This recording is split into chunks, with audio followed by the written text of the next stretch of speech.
CST, la nouvelle mesure restrictive décidée par le gouvernement pour tenter de limiter la propagation du coronavirus et faire en sorte que les services de réanimation ne se retrouvent pas saturés comme c'était le cas en avril 2020.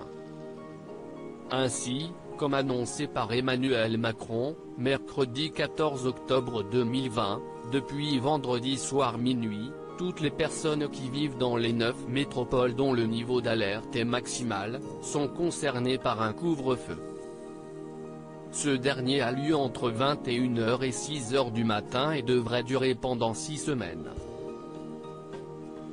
Seulement, comme il y a toujours des exceptions, pour pouvoir tout de même se déplacer pendant ces heures, une attestation dérogatoire de déplacement a été mise en ligne par le gouvernement.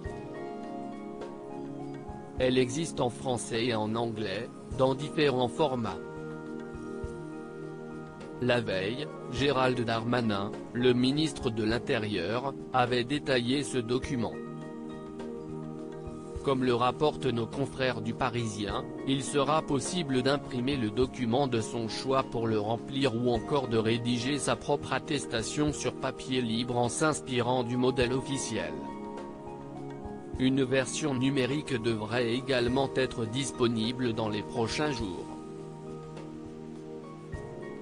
Pour l'heure, 8 motifs de déplacement sont autorisés pendant le couvre-feu.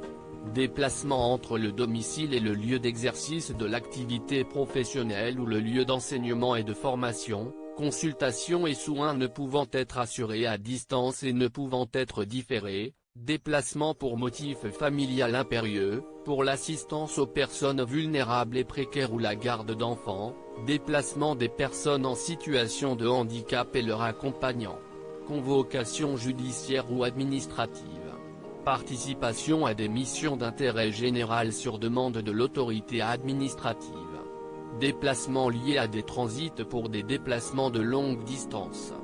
Déplacements brefs, dans un rayon maximal d'1 km autour du domicile. Les amendes sont salées en cas de non-respect du couvre-feu si les personnes concernées par le couvre-feu sortent de chez elles en n'ayant pas l'attestation ou ne pouvant prouver l'un des motifs cités au-dessus, elles risquent une amende de 135 €. En cas de double récidive, donc 3 infractions, la peine encourue passe à 6 mois de prison et 3 750 € d'amende. Pour télécharger l'attestation de déplacement, cliquez ici.